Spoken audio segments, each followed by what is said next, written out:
बार बार China दुनिया को बोलता है कि तुम देख लेना, मैं आऊंगा, फिर देख लेना। लोग कहते हैं ठीक है भाई, अब तू आ ही जा, कर इतना बोलता ना, शेर आया, अब आ बिल्कुल जाओ जरा बिल्कुल। एक बार, जी आ जी। जाओ जरा एक बार।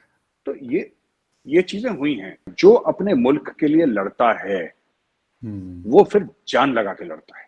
बिल्कुल। अ, ये देखिए ना, लोग अक्सर ये कहते हैं कि अफगानों पे कभी किसी ने कब्जा नहीं करा, हाँ बिल्कुल। ऐसा कहते हैं। मैं आपको और एग्जांपल देता हूँ। जी जी। ऐसी बात नहीं कि सिर्फ अफगानों पे किसी ने कब्जा नहीं करा, ये तो एक कहानी बन गई कि अफगानों पे किसी ने कब्जा नहीं जी करा। महाराजा रणजीत सिंह ने करा था एक बार। सिख जो साम्राज्य था, सिख एम्पायर ने काबुल में खालसा आर्मी ने अपना झंडा फहराया था। Kabul was under, at one point in time, under Maharaja Ranjit Singh. Okay. हाँ, खैर, that is a separate thing, वो जी बात अलग है। मैं ये कहना चाहता हूँ कि फखर साहब, वियतनाम में अमेरिका हार गया, बिल्कुल।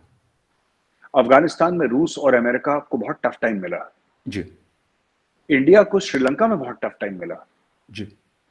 ऑपरेशन पवन में हमारी काफी जी जी। कैजुअलिटीज हुई। जी तो बिल्कुल। फखर साहब, कहने की ये बात है सर कि आप किसी और के मुल्क में जाके लड़ते हैं, बहुत नाक से खून निकलता है। इट्स, आप कितने बड़े तीसमार खान हो, आप कितने बड़े तीसमार खान, आप बिल्कुल। अमेरिका हो, आप चाइना हो। चाइना गया था 1979 में वियतनाम में, चाइना को इतनी मार मारी कि आज तक चाइना के जो सूजन है वो तो अभी तक नहीं गई है, बिल्कुल। जो चेहरे की। तो आप किसी और कोई भी मुल्क हो, वो आपसे 5 गुना छोटा मुल्क हो, आप उसके अंदर घुसते हैं। इराक में क्या हुआ, बिल्कुल। अमेरिकन की कितनी कैजुअलिटीज हुई, इराकी आर्मी खत्म हो गई, जो बाथ हाँ। पार्टी थी वो खत्म हो गई, सद्दाम हुसैन को फांसी पे। लेकिन जब इराकी मिलिशिया या इराकी टेररिस्ट ने, या इराकी जो पुराने इराकी आर्मी के थे, जी इराकी जी। जनरल्स थे, which became the core of the Islamic State and the al Qaeda, yes. जब उन्होंने गुरिल्ला वॉरफेयर शुरू करा, जब उन्होंने जी। Fighting in built up area शुरू करी, तो कितने अमेरिकन मारे गए। राइट। तो बिल्कुल। कहने की बात यह है कि आप किसी और के मुल्क में जाके इंडेफिनेटली फाइट नहीं कर सकते। तो ये 4-5 रीजन थे जो मैं आपके साथ वजूहात में शेयर ओके। करना चाह रहा था। बड़ा मुश्किल है जी। बिल्कुल सही है। अच्छा मिर्ज़ा साहब, एक चीज़ और है, मतलब इस रीजन में अगर हम आते हैं पाकिस्तान, हिंदुस्तान और बांग्लादेश, श्रीलंका की तरफ, तो एक चाइनीज़ शिप ने आना था 11th ऑफ अगस्त को, उसको मना किया गया था। हालाँकि उसको उसके बारे में ये खबरें आ रही थी कि वो अपने एरिया से निकल चुका था और उसने आना था हम्बनटोटा उसके पोर्ट के ऊपर। उसको हिंदुस्तान ने कहा कि हमें बड़े कंसर्न्स हैं इसके आने पे, क्योंकि स्पाइंग करेगा या इस तरह की चीज़ें करेगा, उसको मना किया गया। उसके बाद फिर पाकिस्तान के शिप ने ढाका पे डॉक होना था उसके पोर्ट पे, उसको मना किया गया।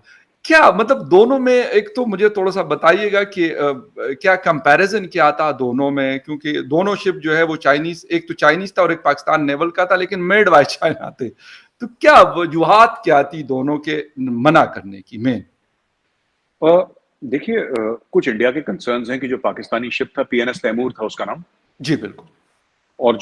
और जो चाइनीज शिप था, मैं उसका नाम प्रोनाउंस नहीं कर सकता, तैमूर मैं प्रोनाउंस कर सकता हूँ। बिल्कुल। तो मैं, पता नहीं क्या मेरे दिमाग से निकल जी, गया, जी, बट जी। वो पीएनएस तैमूर था, फ्रिगेट है जी। आप लोगों का, चाइनीज मेड है, और आई थिंक कुछ साल पहले ही कमीशन हुआ है वो। जी, तो बिल्कुल। वो जब डॉक कर रहा था, तो इंडिया, देखिए इसमें 2-3 वजूहात हैं। पहली चीज तो ये है कि जो इंडिया को ये खदशा है कि ये स्पाइंग के लिए और एक्टिविटीज के लिए, यूज़ हो सकता। यहाँ पे, अब देखिए जी। ना, जहां तक श्रीलंका की बात है, इंडिया में ये भी बातें हुई है ना हमारे थिंक टैंक्स में कि भाई आप एक बात बताइए, जब श्रीलंका में आग लग रही थी तब तो आप गायब थे। हाँ, बिल्कुल, श्रीलंका में जब लोगों के पास खाने को खाना नहीं था तब आप गायब थे। बिल्कुल। जब वहां पे पेट्रोल नहीं था, जब लोगों को तनख्वाहें नहीं मिल रही थी, जब बच्चों को दूध नहीं मिल रहा था, लोगों के माँ बाप को दवाइयां नहीं मिल रही हाँ, थी, तब बिल्कुल। चाइना कहाँ था?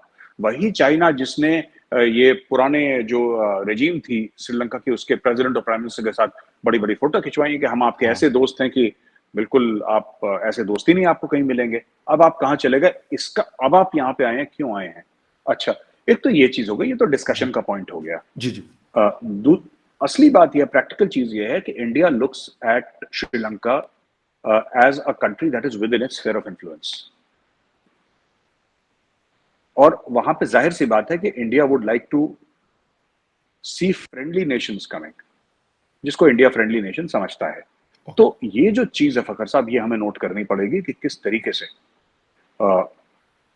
इंडिया ये कर रहा है और किस मंशा से, इंडिया का इरादा क्या है? इंडिया का इरादा है एज फार एज पॉसिबल, और ऐसी बात मैं नहीं कर रहा कि इंडिया हर समय कामयाब होगा। हो सकता है कि कल पाकिस्तान का शिप वहां पे डॉक करे, हो सकता है चाइनीज शिप वहां पे डॉक करे, जी। लेकिन आज की तारीख में डॉक नहीं करा है। और उसका ये कारण ये है कि इंडिया को ऐसा लगता है, इंडिया को ऐसे खदशात हैं जी। कि इनसे कुछ गड़बड़ होगी, स्पाइंग होगी।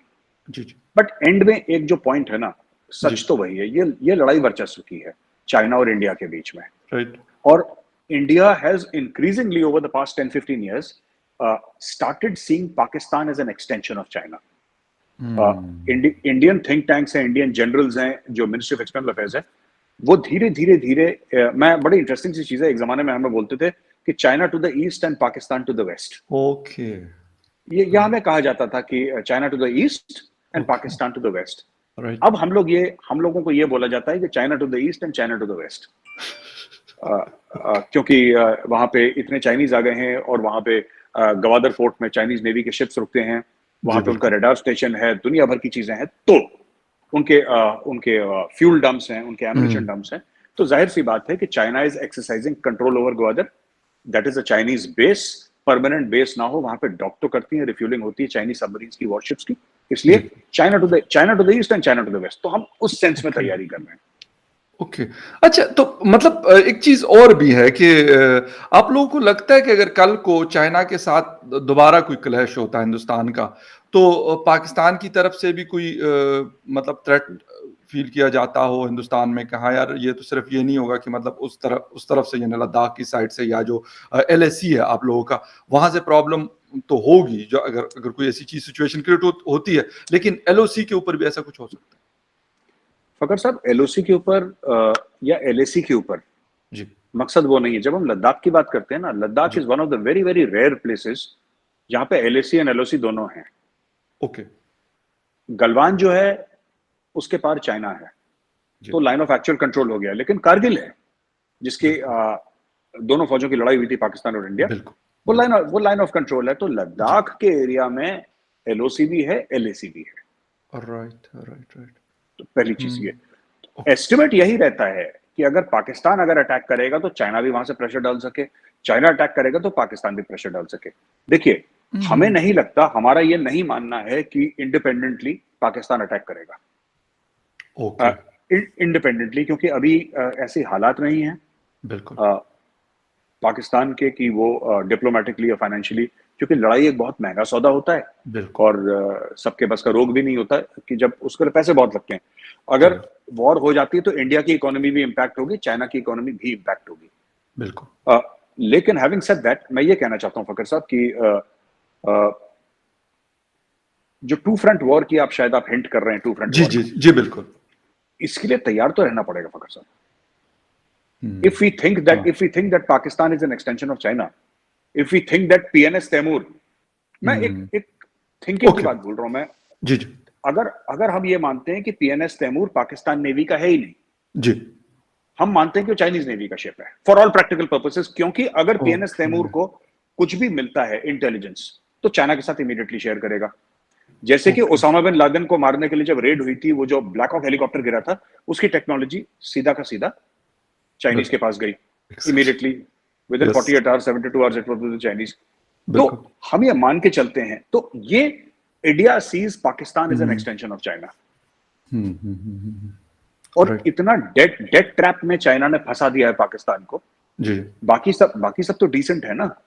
अमेरिकन अमेरिकन तो कभी ये नहीं कहते लाओ पैसा, नहीं, हमने जो दिया था। बिल्कुल, एग्री, अमेरिकन जबकि सबसे ज्यादा गालियां अमेरिकन को पड़ती हैं पाकिस्तान में, बिल्कुल, आ, बिल्कुल। इंडिया के बाद, इवन इंडिया से पहले ही पड़ती होंगी उनको बेचारों को।